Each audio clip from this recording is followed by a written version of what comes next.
Hello, everyone. So in today's session, we will be discussing, the topic for discussion is decision making, and in the last session of decision making, we started discussing the techniques of making the decision. Like there are various different techniques which we use to make the decision. Let's say if we want to take the decision related to market research, then what kind of technique, what analysis, what technique we are going to use for market research? So for market research, we have read that we are going to use conjoint analysis. That is, this technique is a stats oriented technique. So they do the survey, they use various different ways of doing the survey, they collect the data, and they just analyze and find out that what is the market demand. And along with this conjoint analysis is also used to determine the brand position in the market. So same way, we have already discussed about 7 different techniques, and today we will be discussing about 7 more techniques which can be used for decision making. So the seventh technique is IDA. Now what is IDA? Influence diagram approach. Now this type of technique is basically used for reducing the risk of human error in decision making. We all are humans, right? No matter how good we do the research for a specific thing, no matter how many efforts, what efforts we put to decide about something, still there can be chances of errors. So this influence diagram approach is used to reduce that risk of human errors which may occur in the decision making. Here, to make the decision effective and to make the decision proper, it is very important that we just eliminate the risk in decision making. Then only we can get the best decisions, we can get the effective decisions good for the organization. Now, and this, the first thing says it is used in the field of human reliability assessment. So what, under this approach, what exactly we are doing is we are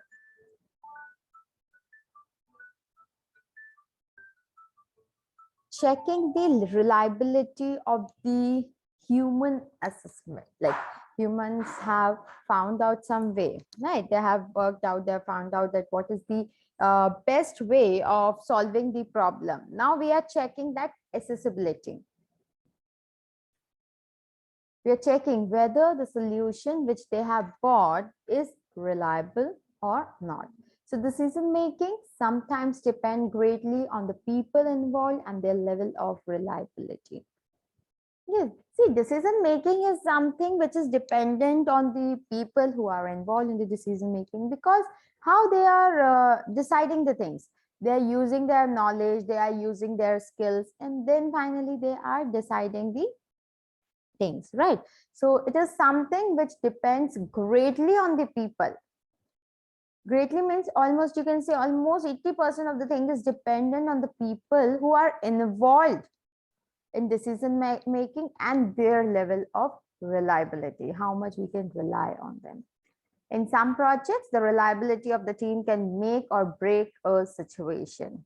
This is possible that in some team it may happen that the reliability of the team may make you win or may make you lose the situation. So make means winning the situation and break means losing the situation.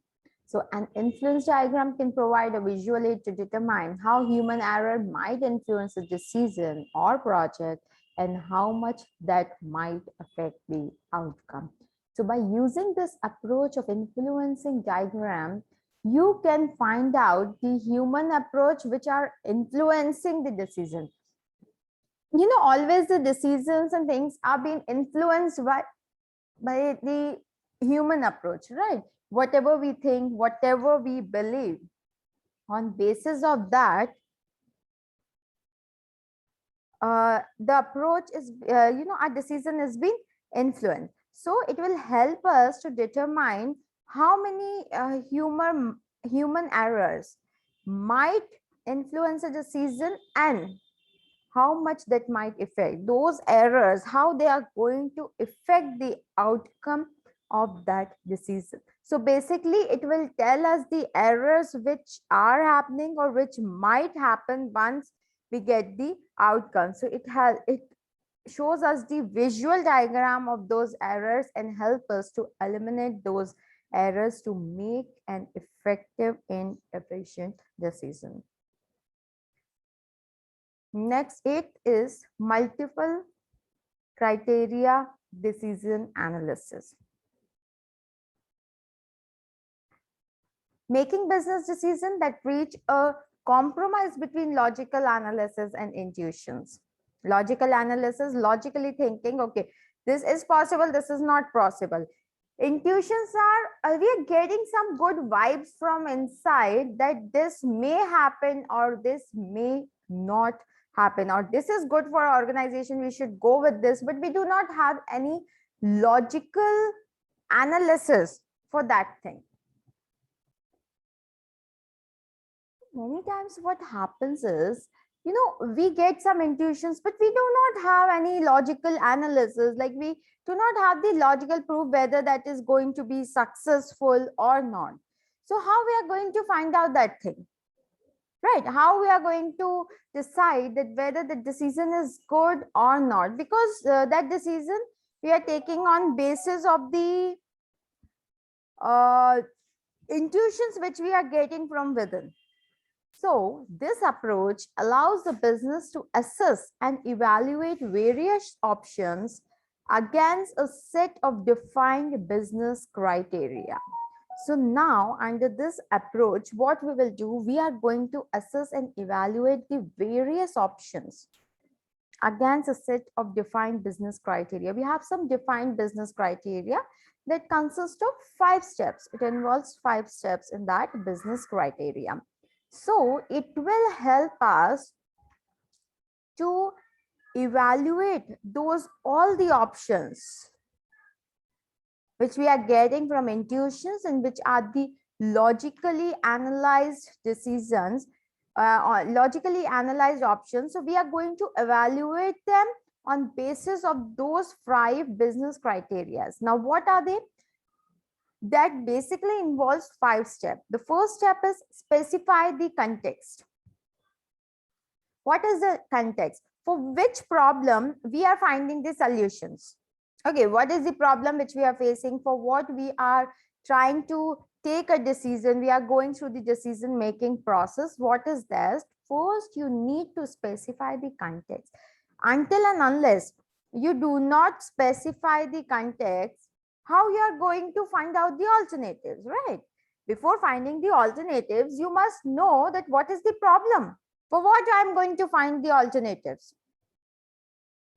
So it is very important that you just first specify the context in relation to which you are trying to find the alternative or trying to take the decision. Second is identify available option. Now, when you know the problem, what next you are going to do? You are going to identify the available options. Like, what are the options? By what all ways we can just solve the problem? So next step is you will have to evaluate. You will have to, sorry, not evaluate. You will have to identify the options which are available with you. Once you evaluate, once you identify the option, confirm the objectives and select criteria that represents key value. Now, what are the objectives that you want to derive? Then select criteria that represent key value. Then you have to select those criteria which is going to represent the key values, what you want to achieve.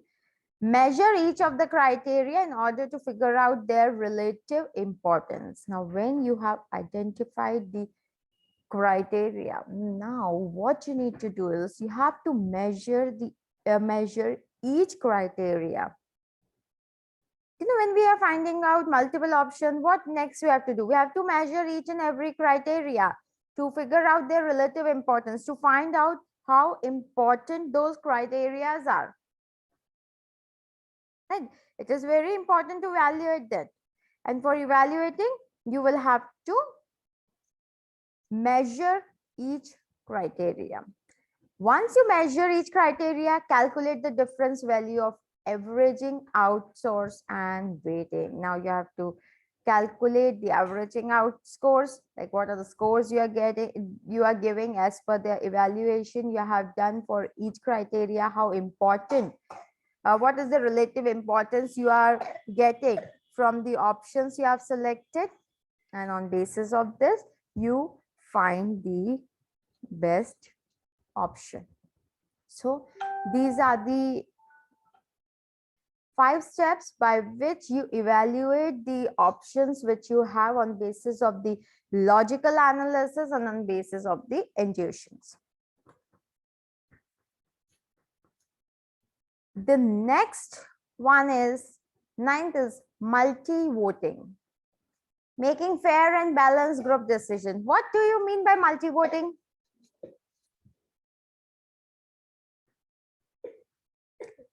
As we all know, voting means you are just asking the people to vote for or against the options which you have given.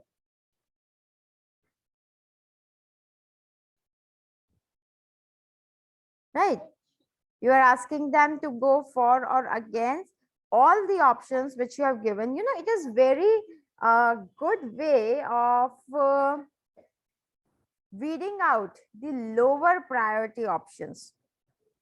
The options which you think are of lower priority, you can easily remove those options by using this multi-voting technique. So in this technique, when making a decision as a group, use multi-voting to weed out lower priority option. The first thing what you are doing, you are simply weeding out the lower priority option.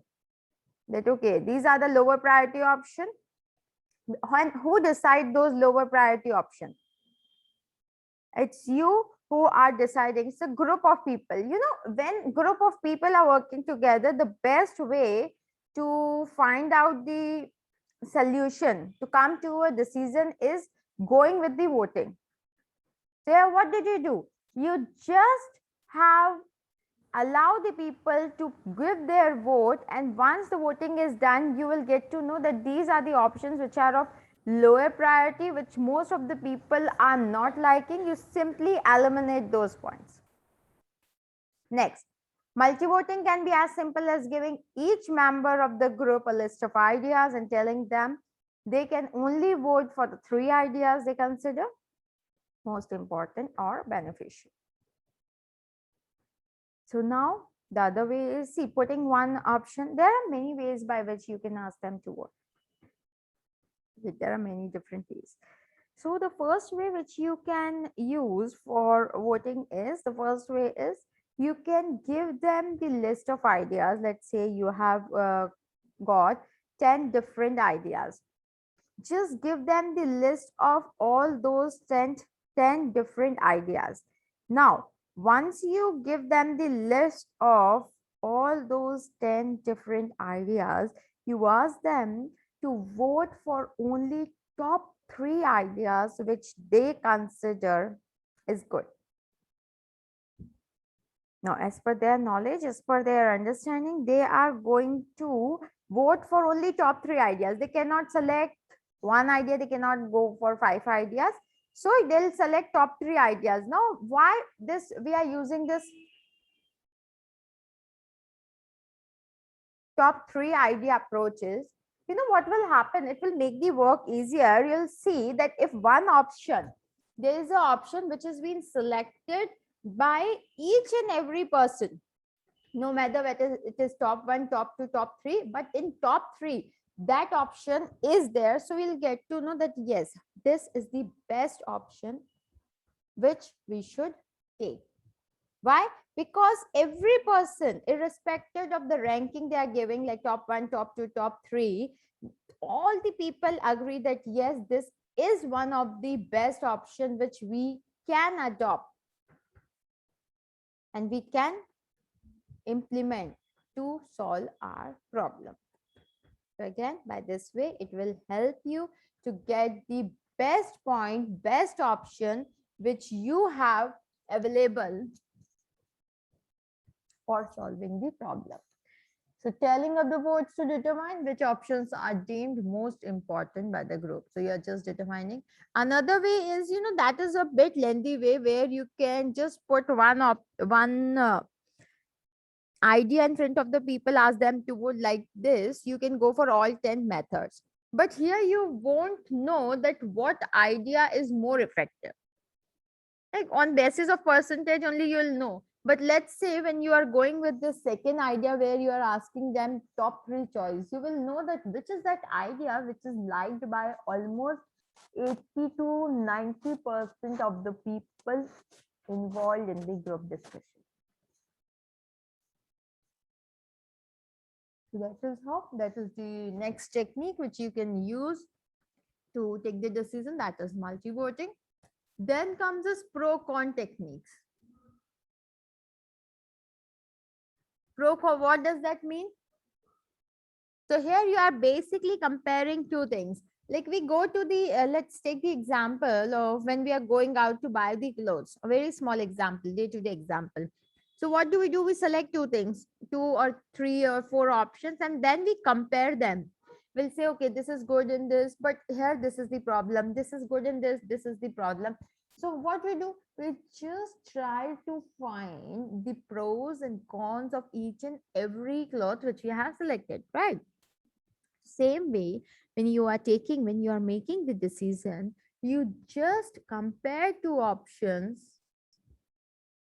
and you just list down the pros and cons of each and every option, and then you decide that which one is having less pro or con, or which is having more pros, which is having less pros. So on the basis of the pros and cons, on basis of the advantages and disadvantages, you finally come to the conclusion that this is the best option. So under this approach, it is paired comparison analysis. This approach is known as paired comparison analysis, where you are just comparing two different alternatives and then coming, and on basis of the advantages, disadvantages, benefits, you are selecting the best option. So most of the time we use this pro and con technique only, because usually when we are taking the decision, we will have lot of options available, and out of those options we just have to select the one best alternative or one best option. So in that situation, this pro and con technique is the best technique which you can use for taking or making a decision. Weighting up the pros and cons of the decisions. What you do first, you compare and you just weigh the pros and cons of the decision. Now, next is the scientific method. Now, if we talk about scientific method, then there might be some experiments, observations, results, research. All these things are related to science. And if we are going with scientific method, obviously we'll have to deal with all these terms, right? So this scientific method, taking a scientific approach to business decision. Now, whenever we want to take a very important business decision at time, use this scientific method of taking the decision. So under the scientific method, we go through 7 different things. First thing is question. Formulate a question. First, you have to formulate the question that what is to be done, for what you are taking the decision, why you are taking the decision, what is the need of taking the decision. Once you evaluate all those things, finally you formulate the question that for this purpose we have to take the decision.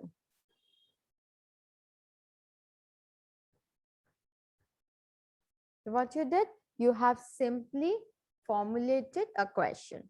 Now once you formulate a question, the second step is research. Now you got the question. Now you have to research, do background research to gather as much clarity as possible. So now you have to use all the possible sources by which you can gather the information. You can gather the maximum information to get the clarity of the question which you have framed. Once you do the research, next comes is hypothesis. You have to form a hypothesis or a statement you want to test the validity of. Now you just form a statement for which you want to test the validity of the product. Then you go with the experiment. Experiment is testing the product.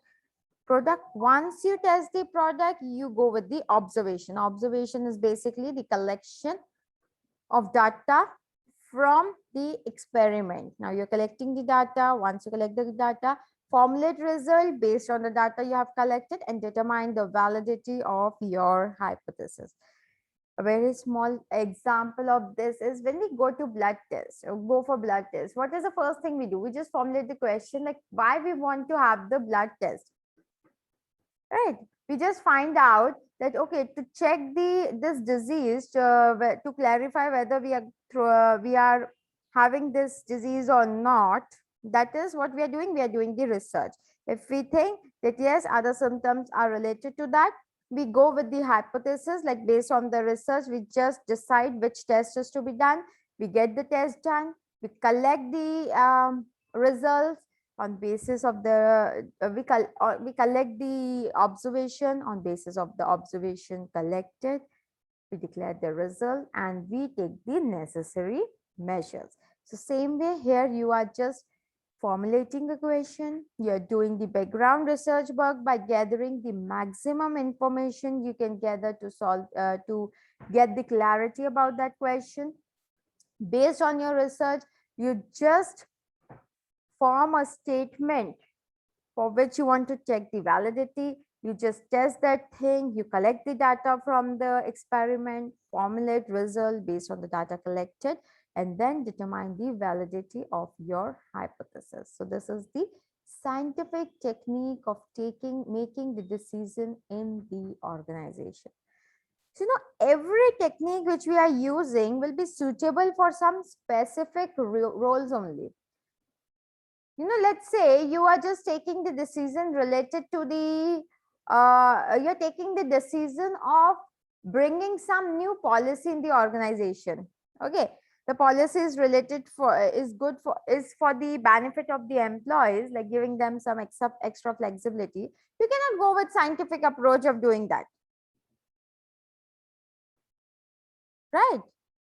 So every technique will be used in different types of decisions which the organization makes.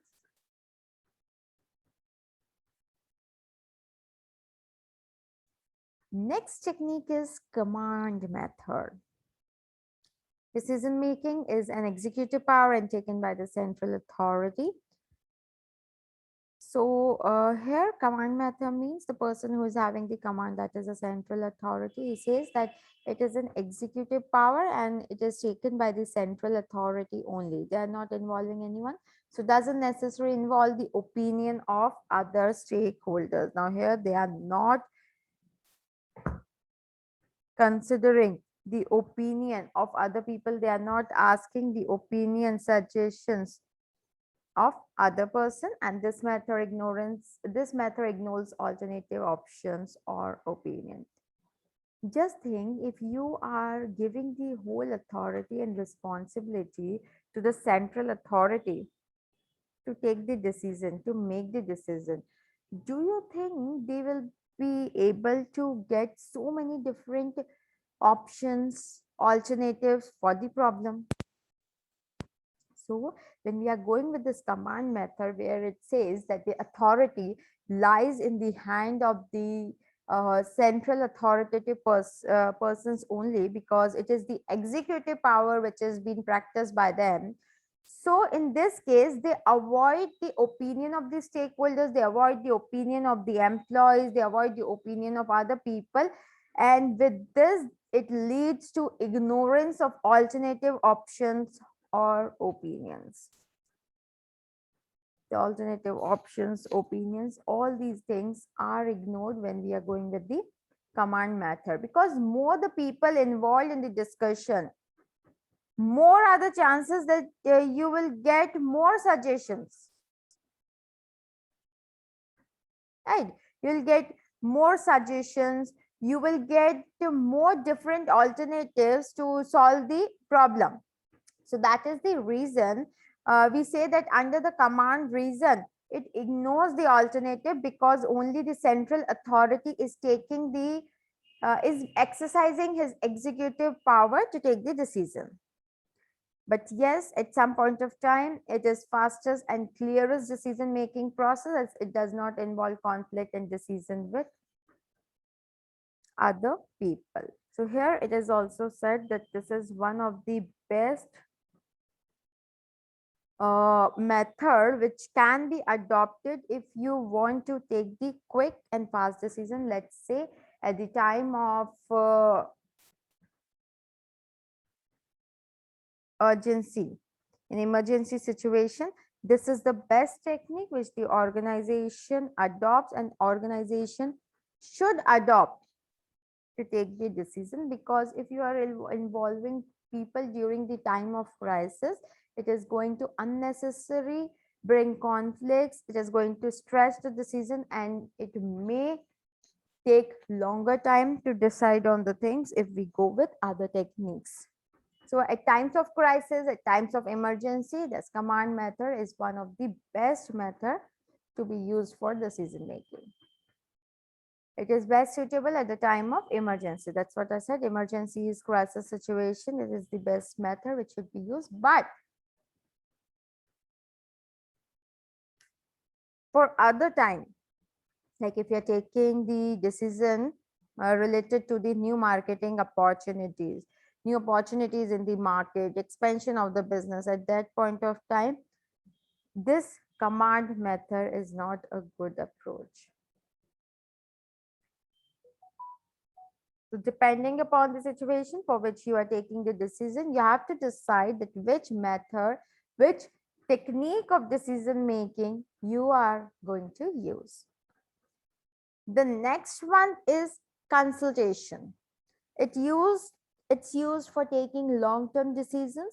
Decision makers seek input from others and consider them diligently, but the eventual power of decision remains with them. So a consultation means they're consulting other people for decision making, like what decision we should take, what are the best alternatives. Let's say they want to expand their business. For that, they're consulting the people whether it's a good time to expand the business, whether we can capture the market, how we are going to capture the market, what is the risk involved in taking this decision as per them. So basically, for taking the long-term decision, they are asking for the consultation. They are seeking the input of other people and consider their option. But the ultimate power of deciding the thing, the ultimate power of taking the decision lies in their hand only. So this takes longer time. It may take longer time to take the decision because they are considering, they are asking the people, they are collecting their feedback, they're collecting their views about the specific decision. And finally, once they collect the data from everyone, they evaluate how many are in favor and how many are in against, and finally they take the decision. So usually this takes longer time, and when we are talking about the long-term decision, it is okay if we take longer time, but we should avoid all the errors which we are getting. So this process makes other feel valuable as it takes into account their opinion. It will make other people feel valuable, that yes, we are the part of the organization. It will make employees satisfied, employees motivated, because it is allowing them to come up with their opinion, with their views, and they'll feel that yes, our views, our opinion are also considered in the organization. So that is why it gives them the sense of belongingness in the organization. So this is one of the way by which you can boost the productivity of the employees. Along with that, you can keep the morale and motivation of the employees high. No, we all know that if people are happy, if employees feel that yes, we are the part of the organization, they are definitely going to deliver the best results. So at times, go with this consultation technique to bring the views of the employees for the in the organization, to make them feel that yes, you are also an important part of the organization. Employees feel motivated and involved. So by doing this, employees are going to feel motivated, they are going to feel involved in the organization, which will help them to be motivated, to keep up their motivation, to improve their efficiency, productivity, and they'll be more loyal towards the organization by adopting this technique.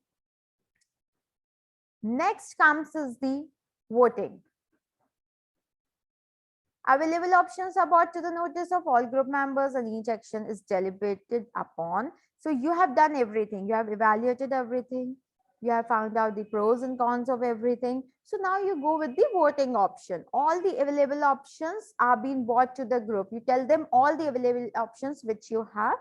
The present member vote in favor of the opinion they find most suitable. So here what they are doing, they just vote for the option which they find is the best suitable as per the best of their knowledge. So the present member vote in favor of the opinion they find more suitable. The opinion is selected by the majority of the voters. So how they select, we have done with the multiple voting. So in multiple voting, they have asked the employees to give us best 3 or best 4 decisions which they think are the best, and then they finally decide. But here what they are doing, they are taking the vote for the best one, like they're putting all the 5 alternatives in front of them and they are asking, go and vote for any one option which you think is the best suitable option for the problem. So once everyone votes, now the opinion is selected on basis of the majority. The decision is time bound, which ensures that the process does not drag for too long. So it is time bound. You'll be giving either 5 minutes, 10 minutes, half an hour, depending upon the criteria, depending upon the decisions which are there in front of you, the alternatives which are there in front of you. You are being given the time bound. Let's say you are being given one day, and next day you are supposed to, by the end of next day, you are supposed to give your vote. You are supposed to select any one alternative. So this way it is not going to take too long, and it is going to make the decision quick and short also, because here the people are being asked just to select the alternative. The finding of the alternatives, evaluation of the alternative, everything is being done by the management. So this is another way by which you can select a decision for the organization. Also, this method will also improve the will also boost the motivation of the employees, because they'll be feeling that yes, our views also matters whenever the organization is taking some decisions. The last technique is consciousness. Group holds several rounds of discussion until everyone unanimously agrees upon a discussion. So here they just focus that each and every person in the group should agree to the decision we are taking. And for that purpose, they just hold many rounds of discussion. They continuously hold the rounds of discussion till the time each and every person in the group doesn't agree. So decisions are only taken on basis of the unanimously agreed upon by all the people of the group. It is the unanimous decision. It is not the decision based on the majority of the people. For this, if it takes 3 rounds, 4 rounds, 5 rounds, it is okay, but they want that every person should agree, should be in favor of the decision we are taking. It requires everyone to overcome the differences and decide in favor of one option. The reason why we want this is because if people, all the people are going to agree willingly to go for a decision, we all know that people are going to deliver their best. They are going to deliver the best results, right? So in this case, they just want that people should overcome all their differences and decide together for the goal of the organization. They want people to put aside their individual goals, individual motives, and they just want that whatever decision, for whatever decision they are saying yes, they are seeing the benefit of the organization, that yes, to achieve this goal of the organization, we all should together take this decision and work for achieving the goal. That is why this is consciousness. This type of decision is taken where it is the unanimous decision of all the people in the group. Bearing scenario where the decision affect all members of the group directly, and they all are all equal stakeholders in the decision. This is among the technique of decision making in management that should be rarely used, right? This technique is not always used. This is rarely used whenever you think that taking this decision is going to affect each and every employee very badly, then only they use this technique of taking the decision. So with this, we have come to the end of the session of decision making, where we have decided about so many things related to the techniques, what are the different techniques which are used in different situations. Now in the next session, we will be starting with a new module of decision making, that is creative thinking, how creative thinking affects the decision making process. How creative thinking is very important for taking the effective and good decisions in the organization, and that creative thinking is need not to be just by the superior level, by the authoritative level, central authority, but by all the employees who are the part of the organization. So with this, we conclude today's session. We'll have the next session in next 5 minutes. And in next session of decision making, we'll be starting with the creative thinking and decision making. Thank you. Bye-bye. Have a wonderful day.